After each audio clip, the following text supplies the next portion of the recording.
नमस्कार, मैं हूं अंकुर और आप देख रहे हैं सत्य हिंदी का न्यूज बुलेटिन। एक नजर अब तक की सुर्खियों पर। बिहार में सियासी हलचलें तेज हुई हैं। खबरों में कहा जा रहा है कि सीएम नीतीश कुमार एक बार फिर सियासी पाला बदल सकते हैं। शुक्रवार को राजभवन में गणतंत्र दिवस के समारोह में भी नीतीश कुमार समेत कई राजनीतिक दलों के नेता पहुंचे। इस मौके पर तेजस्वी यादव राजभवन नहीं पहुंचे थे। इस बारे में जब नीतीश कुमार से पूछा गया तो वो बोले, जो नहीं आए हैं उन्हीं से पूछिए ना। नीतीश कुमार से पत्रकारों ने बीजेपी के साथ जाने से जुड़े हुए सवाल पूछे, मगर नीतीश कुमार ने इन सवालों को अनसुना कर दिया। बता दें, राजभवन में नीतीश कुमार के पास तेजस्वी यादव की कुर्सी पड़ी हुई थी, जिस पर तेजस्वी का नाम लिखा था, जिसके बाद अशोक चौधरी ने नाम हटा दिया और खुद वहां जाकर बैठ गए। नीतीश कुमार अब बीजेपी के समर्थन से मुख्यमंत्री पद की शपथ ले सकते हैं। बीजेपी नेता सुशील मोदी नए डिप्टी सीएम हो सकते हैं। मीडिया रिपोर्टों के सूत्रों के हवाले से कहा गया है कि बीजेपी और जेडीयू की सरकार बननी अब तय हो गई है और नई सरकार का शपथ ग्रहण इसी रविवार को होने के आसार हैं। इन घटनाक्रमों पर टिप्पणी करते हुए सुशील मोदी ने राजनीति को संभावना को खेल बताते हुए कहा कि जो दरवाजे बंद हैं वो खुल सकते हैं। हालांकि उन्होंने इस मुद्दे पर आगे बोलने से इनकार कर दिया। बता दें, जदयू और आरजेडी में गहराती दरार की चर्चा के बीच दोनों दलों ने गुरुवार को अलग अलग बैठकें की, जबकि भाजपा के प्रदेश अध्यक्ष सम्राट चौधरी पार्टी के शीर्ष नेताओं के साथ चर्चा करने के लिए दिल्ली रवाना हो गए थे। उनके साथ भाजपा के पूर्व उप मुख्यमंत्री रेणु देवी भी थी। बिहार में जेडीयू और आरजेडी के बीच कलह की अटकलों के बीच इंडिया टुडे ने सूत्रों के हवाले से रिपोर्ट किया है कि लालू ने जीतन राम मांझी के बेटे संतोष मांझी को महागठबंधन में शामिल होने को लेकर प्रस्ताव दिया है। प्रस्ताव में कुछ लोकसभा सीटों के साथ डिप्टी सीएम पद का ऑफर भी शामिल है। हालांकि वहीं संतोष मांझी ने कहा है वो इस तरह के ऑफर से प्रभावित नहीं हैं। उन्होंने कहा, हम एनडीए के साथ हैं, ऐसे प्रस्ताव आते रहते हैं। बता दें, राज्य की सत्ता में बने रहने के लिए लालू यादव गुट ने 122 के आंकड़े तक पहुंचने के लिए गुणागणित शुरू कर दिया है। नीतीश कुमार के द्वारा एक बार फिर पलटी मारने की खबरों के बीच जदयू विधायक गोपाल मंडल का एक वीडियो वायरल हो रहा है। कुछ दिन पहले ही उन्होंने कहा था कि नीतीश कुमार भाजपा से फिर हाथ मिला लेते हैं तो उनका राजनीतिक पतन शुरू हो जाएगा। जब पत्रकार ने उनसे पूछा कि अगर नीतीश कुमार पलटी मारते हैं तो विधायक क्या टूट जाएंगे, तो उन्होंने कहा, हाँ टूट जाएंगे। उनके इस बयान से इस कयास को भी दम मिल रहा है कि लालू प्रसाद यादव 8 विधायकों को इकट्ठा कर अपनी खुद की सरकार बना सकते हैं और वो विधायक जदयू से ही टूट के आएंगे। आरजेडी सांसद मनोज झा ने नीतीश कुमार को लेकर जो बातें हो रही हैं उसको लेकर मीडिया से बात करते हुए कहा कि जो चल रहा है सब लोग देख रहे हैं। इसके साथ ही उन्होंने कहा कि मुख्यमंत्री भी देख रहे होंगे, इसलिए उनसे अपील की कि वो सब कुछ साफ कर दें। हालांकि मनोज झा से जब पत्रकारों ने कहा कि आप साफ कर दीजिए तो उन्होंने कहा कि आरजेडी की तरफ से कुछ बोला ही नहीं गया है, मुख्यमंत्री साफ कर सकते हैं, गठबंधन उनके साथ हुआ है। बता दें, मनोज झा की बातों से भी लग रहा है कि अब नीतीश कुमार का जाना तय हो गया है। आरजेडी के राज्यसभा सांसद मनोज झा के असमंजस वाले बयान पर अब जेडीयू के मुख्य प्रवक्ता नीरज कुमार का बयान आया है। नीरज कुमार ने कहा कि नीतीश कुमार असमंजस की राजनीति नहीं करते हैं। नीतीश कुमार राज्य के निर्वाचित मुख्यमंत्री हैं और रहेंगे। उन्होंने कहा कि हमारे नेता के बारे में टिप्पणी की जा रही है कि आप असमंजस दूर करिए। माननीय नीतीश कुमार जी असमंजस की राजनीति नहीं करते हैं। नीतीश कुमार जी सीधे तौर पर राजनीति करते हैं। हम ना असमंजस में नेता को रखते हैं, ना अपने दल के कार्यकर्ताओं को रखते हैं और ना ही किसी और को रखते हैं। अल्टीमेटम हमको कौन देगा? अल्टीमेटम वाले हम लोग हैं। हम जनता की सेवा करने वाले लोग हैं। बीजेपी से बातचीत के बारे में उन्होंने कहा, हमको कोई औपचारिक जानकारी नहीं है, ना ही हम ऐसे सवालों पर जवाब देने के लिए अधिकृत हैं, ना ऐसे फैसलों में हमारी कोई भूमिका होती है। नीरज कुमार ने कहा कि जो कंफ्यूज हैं वो जाने, जनता के बीच में कोई कंफ्यूजन नहीं है। नीतीश कुमार जी राज्य के मुख्यमंत्री हैं और रहेंगे। बता दें, मनोज झा ने कहा था कि नीतीश कुमार कंफ्यूजन दूर करें। समाजवादी पार्टी के प्रमुख अखिलेश यादव ने बिहार में राजनीतिक उथल पुथल मचाते हुए कहा कि अगर नीतीश कुमार विपक्षी दल इंडिया गुट के साथ मजबूती से खड़े होते तो प्रधानमंत्री बन सकते थे। इंडिया टुडे के साथ एक विशेष साक्षात्कार में अखिलेश यादव ने कहा कि गठबंधन में किसी पर भी प्रधानमंत्री पद के लिए विचार किया जा सकता है, ये सुझाव देते हुए कि नीतीश कुमार सही समर्थन के साथ दावेदार हो सकते थे। अखिलेश की यह टिप्पणी इस बीच आई है जब कहा जा रहा है कि नीतीश एनडीए में जा सकते हैं।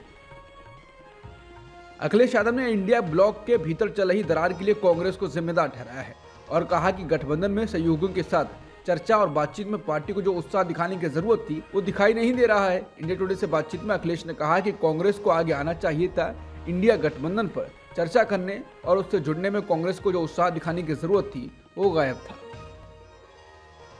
बिहार के मुख्यमंत्री नीतीश कुमार की जेडीयू ने 26 जनवरी को जोर देकर कहा कि पार्टी दृढ़ता से इंडिया गठबंधन के साथ है, लेकिन चाहती है कि कांग्रेस गठबंधन सहयोगियों और सीटों के बंटवारे के संबंध में आत्मनिरीक्षण करे। प्रदेश जदयू अध्यक्ष उमेश सिंह कुशवाहा ने उन अफवाहों का खंडन किया जिसमें कहा जा रहा है कि नीतीश एनडीए में जा रहे हैं। बिहार में बीजेपी के कम से कम 3 नेताओं ने द इंडियन एक्सप्रेस को बताया कि बीजेपी जेडीयू का गठबंधन पार्टी के लिए अच्छी स्थिति होगी, क्योंकि यह न केवल भाजपा के लिए मनोबल बढ़ाने वाला होगा बल्कि राष्ट्रीय स्तर पर इंडिया गठबंधन को कमजोर भी करेगा। हालांकि राजद ने ऐसी किसी भी संभावना को खारिज कर दिया और कांग्रेस के कुछ स्थानीय नेताओं ने कहा कि गठबंधन को कोई खतरा नहीं है। बिहार के राजनीतिक घट संकट पर बोलते हुए उपेंद्र कुशवाहा ने कहा, यह सच है कि नीतीश कुमार इस बात से बहुत परेशान हैं कि वो कहां हैं। अगर भाजपा के साथ गठबंधन होता है तो ये देखना होगा कि क्या जदयू लोकसभा चुनाव के बाद भी भगवा पार्टी के साथ टिकेगी। उन्होंने कहा, फिलहाल ये चर्चा लगातार चल रही है कि नीतीश कुमार फिर से एनडीए गठबंधन में शामिल होंगे। ये सच है कि नीतीश जी जहां हैं वहां बहुत परेशान हैं, इसलिए वहां से जाना चाहते हैं। इन खबरों के बीच की नीतीश कुमार जल्द ही जदयू भाजपा सरकार के मुख्यमंत्री के रूप में शपथ ले सकते हैं। जदयू के शीर्ष सूत्रों ने कहा कि बिहार के मुख्यमंत्री कांग्रेस द्वारा उन्हें इंडिया ब्लॉक का संयोजक पद नहीं दिए जाने से नाराज थे। सूत्रों ने कहा, यह अपमानजनक था। इसके अलावा 2024 के लोकसभा चुनावों के लिए सीट बंटवारे पर कांग्रेस द्वारा देरी किए जाने से नीतीश कुमार नाराज हो गए। जेडीयू की नजर जाहिर तौर पर 17 सीटों पर थी। वाराणसी की ज्ञानवापी मस्जिद परिसर में सर्वे करने वाले एसआई ने कहा है कि मौजूदा ढांचे के निर्माण से पहले वहां एक मंदिर था। वाराणसी जिला अदालत ने पिछले साल जुलाई में एएसआई को मस्जिद परिसर का सर्वे करने का निर्देश दिया था। अब सार्वजनिक की गई एएसआई की रिपोर्ट में कहा गया है कि 4 महीने के अपने सर्वे में वैज्ञानिक अध्ययन, सर्वेक्षण, वास्तुशिल्प अवशेषों, विशेषताओं, कलाकृतियों, शिलालेखों, कला और मूर्तियों के अध्ययन के आधार पर यह आसानी से कहा जा सकता है कि मौजूदा संरचना के निर्माण से पहले यहाँ एक हिंदू मंदिर मौजूद था। ज्ञानवापी के मौजूदा ढांचे का स्वरूप और उसके समय के बारे में एएसआई की रिपोर्ट में कहा गया है कि दीवारों पर सजाए गए सांचे, केंद्रीय कक्ष के कर्ण रथ और प्रतिरथ, पश्चिमी कक्ष की पश्चिमी दीवार पर तोरण के साथ एक बड़ा सजाया हुआ प्रवेश द्वार, ललाट बिंब पर छवि वाला एक छोटा प्रवेश द्वार, पक्षियों और जानवरों की नक्काशी अंदर और बाहर की सजावट से पता चलता है कि पश्चिमी दीवार किसी हिंदू मंदिर का बचा हुआ हिस्सा है।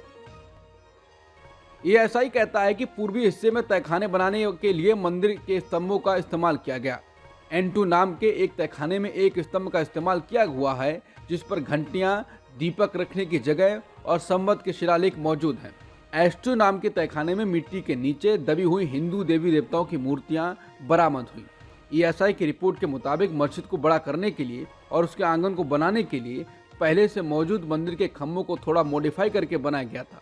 एएसआई की मस्जिद के गलियारों के मुताबिक खम्भों की गहनता से जांच से ये बात सामने आई है कि वो मूल रूप से पहले से मौजूद हिंदू मंदिर का हिस्सा थे।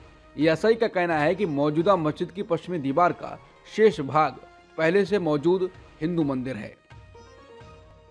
वरिष्ठ वकील दुष्यंत दबे ने एक बार फिर न्यायपालिका को लेकर बड़ा बयान दिया है। उन्होंने कहा है कि आधुनिक भारत के इतिहास में न्यायपालिका अपने सबसे कमजोर स्तर पर है। इससे पहले उन्होंने जनसत्ता के साथ बातचीत में सवाल उठाया था कि आखिर पिछले 10 साल से सरकार कोई भी महत्वपूर्ण केस हार क्यों नहीं रही है। इसका क्या मतलब हुआ? ये कहना बहुत मुश्किल है कि क्या चल रहा है। न्यायपालिका की आज़ादी पर बात करते हुए दबे ने कहा कि संविधान में न्यायपालिका को जितनी स्वतंत्रता दी गई है, आज न्यायपालिका उतनी स्वतंत्र नहीं है।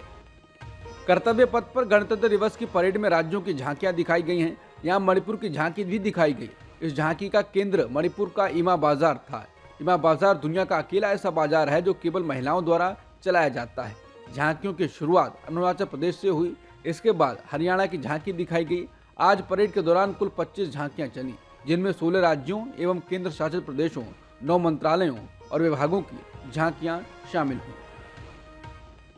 हैदराबाद में खेले जा रहे टेस्ट मैच के दूसरे दिन भारतीय बल्लेबाजों ने 7 विकेट के नुकसान पर 421 रन बनाए। इंग्लैंड ने अपनी पहली पारी में 246 रन बनाए थे। भारत के पास 175 रनों की लीड है। भारत की तरफ से केएल राहुल ने 86, यशस्वी जायसवाल ने 80, रोहित शर्मा ने 24, शुभमन गिल ने 23, श्रेयस अय्यर ने 35 रन बनाए।